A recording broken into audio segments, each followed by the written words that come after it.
Hey, oh, wait a minute. We don't want to drop this. Hold on. Hey, Twin Flamers. It's TT. Be more Twin Flame. How you doing today? Yeah, I'm wearing the same dress that I wore yesterday. Yay! So, I'm just getting back on my way home from my Twin Flames house, apartment, place. So sometimes I overpack when I go to spend the night with him. So this time I forgot everything except my pillows, because I'm a pillow person. I sleep on a cloud at my place. I have 100 pillows probably. I have more pillows than anybody does in their bed, I promise you. I sleep on them. Actually, I'll show you. Most of my pillows look like this. So I take like 3 pillows when I spend the night with him. These are Five Below. Oh my God, they're like heaven. The fabric is so soft and they're squishy, and I just sleep. Oh, I love them so much. They're $5 at Five Below.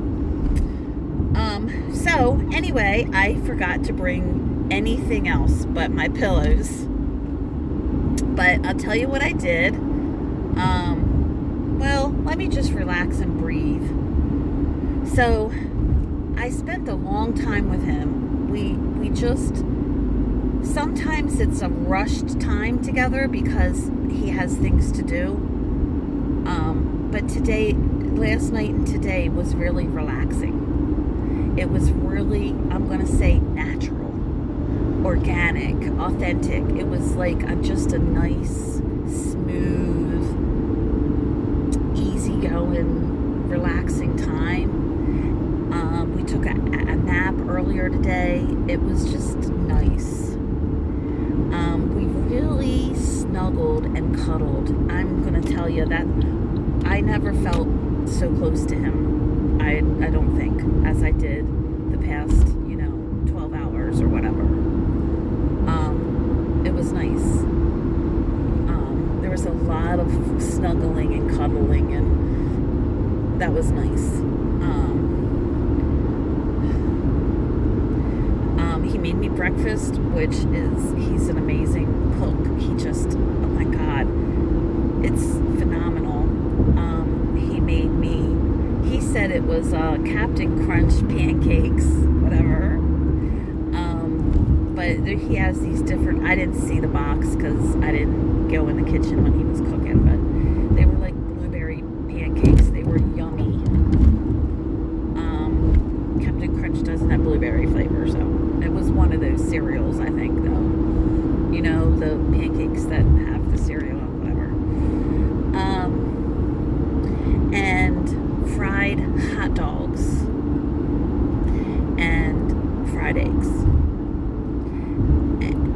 And it was so phenomenally good.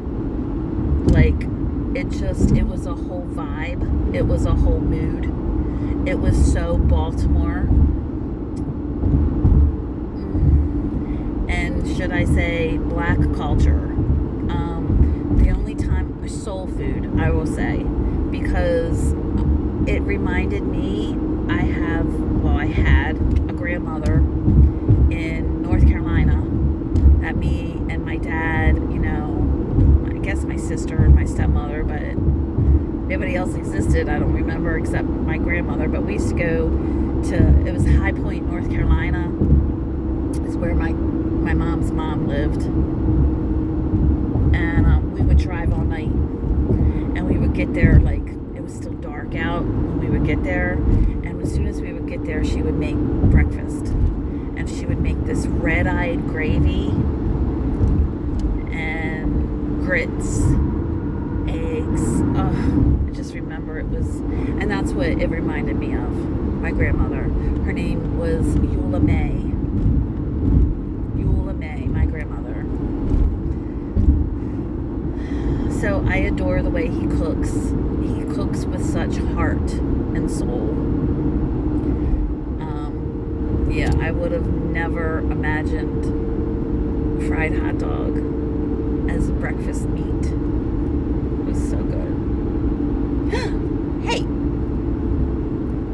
see people that drive and they swerve in their lane. But yes, I'm driving. I'm always driving. So I love him very, very much, as you do your twin flame, I know. When I left today, as soon as I got past his parking lot, I cried. I could cry now, but I don't really feel it coming, but a little bit, because I'm going to tell you why. I don't know exactly why. I think it triggers something with my dad. I know it does, because he's my twin flame, and we trigger childhood wounds. Your twin flame is going to be a tool for your inner child healing, and that's essential for you to manifest your best life, your desires. Not earn, not struggle, not strive, not work, but manifest. You know, manifesting is no effort. So, no effort. That's what manifesting is. If you're putting work in and you're doing effort and you're struggling and striving, I'm going to tell you that's not manifesting. But you might need to be under affirmations. You might need to process your feelings. You might need to remove the blockages, and you might need to forgive and release. That's the only work that you need to do, is for your energy to release the holes or the darkness or the woundedness in your energy. Because if there's shame or guilt or unworthiness or unforgiveness and judgment, if all that stuff is in your energy, it's going to fuck up your manifesting. If there's trauma in your energy, that's what you're going to attract. So you need to process and release negative energy. So actually crying is one of the best things you can do. I know several men that don't want to cry. They are in control and they decide, I'm done crying, that's enough. Oh, there's a crash. I wonder if I should go a different way. What way would I go? Let's go Liberty Road. Let's go Reisterstown Road. Let's go Reisterstown Road. What the heck? It just said crash on 795. So I put my glasses on and I showed my twin flame as I was leaving, because these are fairly new. And I said, do you like these glasses? He doesn't. So he doesn't. He said this pink is like salmon and he doesn't like it. So, okay. He wanted me to wear black glasses. I said, okay. Do you know, is that like a fantasy handbook that women need to wear black glasses? Like that's the sexiest, that's the only sexy glasses there are. See, I think I'm going this way.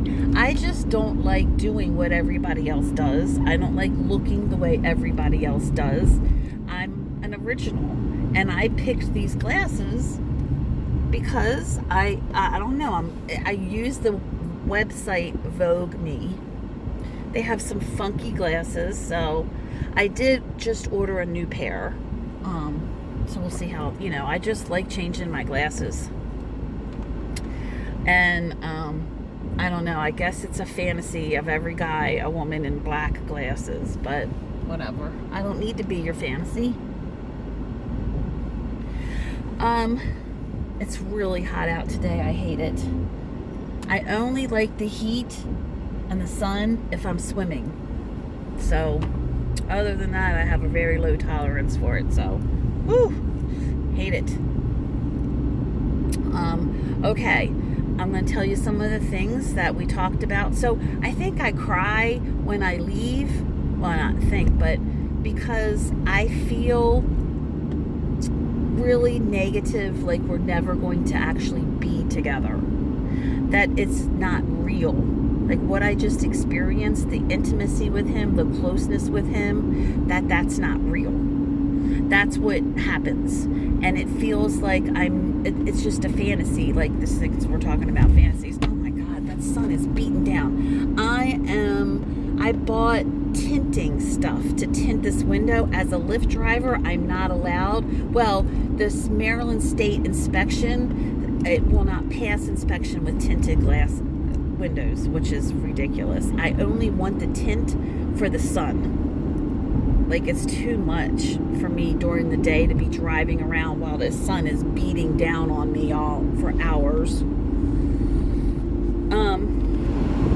So anyway, that it's never going to happen. I don't know why that is. That just comes up in me that we're never going to be together. Like, as I'm leaving him, we may never be together again. That's what it feels like. It feels like that's a fantasy and I'm going back to reality. So I cried it out. And then I thought of my dad and how I don't have a relationship with my dad. He doesn't miss me. He doesn't care to know my kids. He doesn't want to be part of my life. And that breaks my heart. And so I also feel like I can't ever be loved fully by a man. Like, a man would never fully love me because I don't have anything to offer. And I don't believe that. So I don't want to believe that so I have to change that belief. That's not true. I am valuable and I am beautiful and I am worthy of a man's love. I am worthy of my twin flame's love. And we will be together. But I have to let go of it and trust it to the universe. The way, the timing, the everything. But I was able to talk more freely to my twin flame about, like, I don't know, at one point I woke up and said I was dreaming about being his wife and what our nightly sex would be, whatever, you have to be yourself, and that was the truth. So I can talk about things. We've come a long way, my twin flame and I, in authenticity and being open and honest and being vulnerable. I can tell him that I am crazy in love with him and want to be his wife. I can tell him, but I'm not forcing it. I'm not pushing it on him. I'm just being honest. So something that he's been struggling with a lot and what he's kind of obsessed with, if you can be obsessed or whatever, is making money. The last time I was with him 2 weeks ago, it's like we get together every Sunday night, every 2 weeks, and the next day he was walking me to my car and there was a dead snake from the trees from a bird's nest. The head was missing and it was just the body of a little snake on his car. And he thought that was a bad omen. And I looked it up and it meant wealth and prosperity. It meant an ease and making money. It meant money and happiness. So I just told him that because I had forgotten to tell him that. And so we've been talking a lot about money and stuff, and I just love our talks. And he said if he was rich or if he had like money, he would be a completely different person, he said he would be a better person. A lot of his unhappiness has to do with his struggles with money. And I thought about that, and I want him to not have money issues. And I think that's a lot of us. If we didn't have to, it's your perspective of money. It's, do you believe money is hard to make? Do you believe money is a burden? So then in talking to him further, he said, he has daughters, and he said that his daughters, it was easy. There was no effort in that, and he wished his life was like that. and that's why he loves being a dad, because it's so easy for him. It's effortless. And I got really excited because that's law of attraction. Why are you putting so much effort? And this is also why I got excited, because I know that he puts a lot of effort in everything. He was taught that life is hard, that you got to struggle, that you got to work and work and effort and effort. And I want him to learn to receive, because in manifesting, you receive. You learn that you are worthy. You learn that instead of earning it, it's a totally different posture.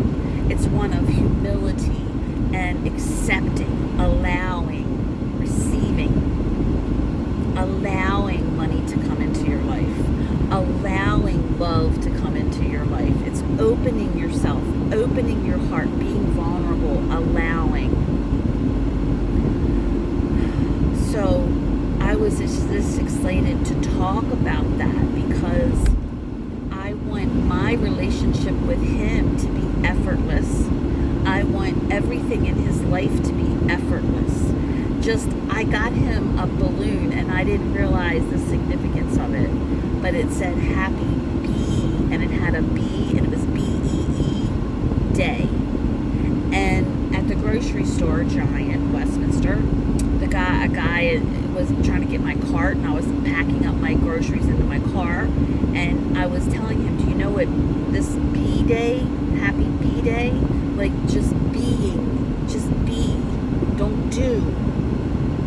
And so I really want my twin flame and me, because we're connected, so what happens, we will affect each other as he receives and he learns to just be, that life is hard, but it's not. Like there's pain in life, but suffering is an option. It's a choice. Struggle, it's kind of part of life, but I think things are changing, and energy is shifting, and it's manifesting time. So there's going to come a time when you just are. You just are money. You are love. You are well-being. You are abundance and prosperity. When your energy is that, you attract that. When you let go and become love, and you become gratitude, and you believe in ease, that your life is easy, and there's joy, and there's abundance, and there's gratitude, and there's peace. Woo, look out. So you matter, and your beliefs matter. If you believe that life is hard, then it is hard. If you believe that life is easy for you, it's easy. You have to keep letting go.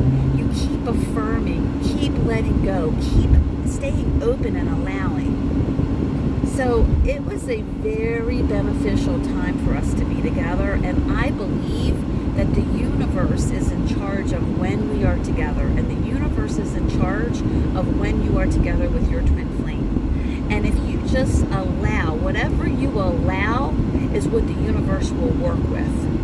If you just open the door. So every 2 weeks is when and that has a purpose.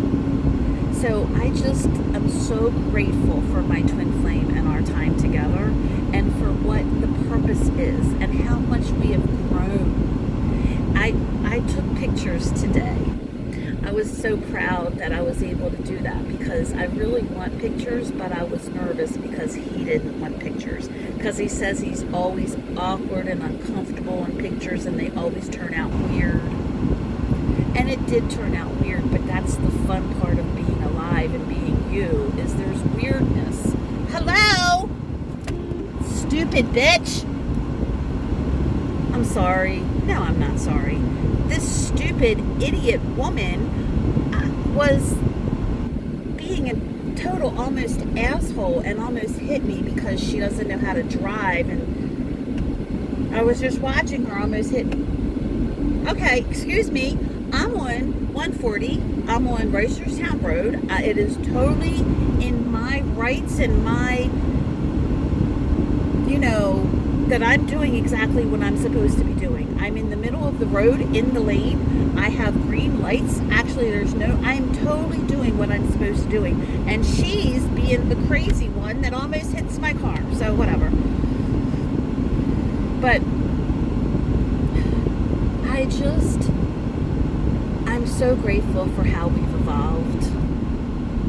So be patient.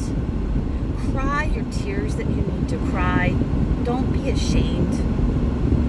And don't give up. Okay? And every detail of your life and of your journey matters and has purpose. I promise. So I've kept you here for 21 minutes and I'm going to let you go. I'm going to release you back into the wild. Yes, there's pain in this life, but it's what you do with it. Surrender to it. Trust and love. Believe in the best. You are the best. You are worthy of the best. Believe in yourself. Don't give up. I love you. I'm glad you're here with me and we can share this journey together. Until next time.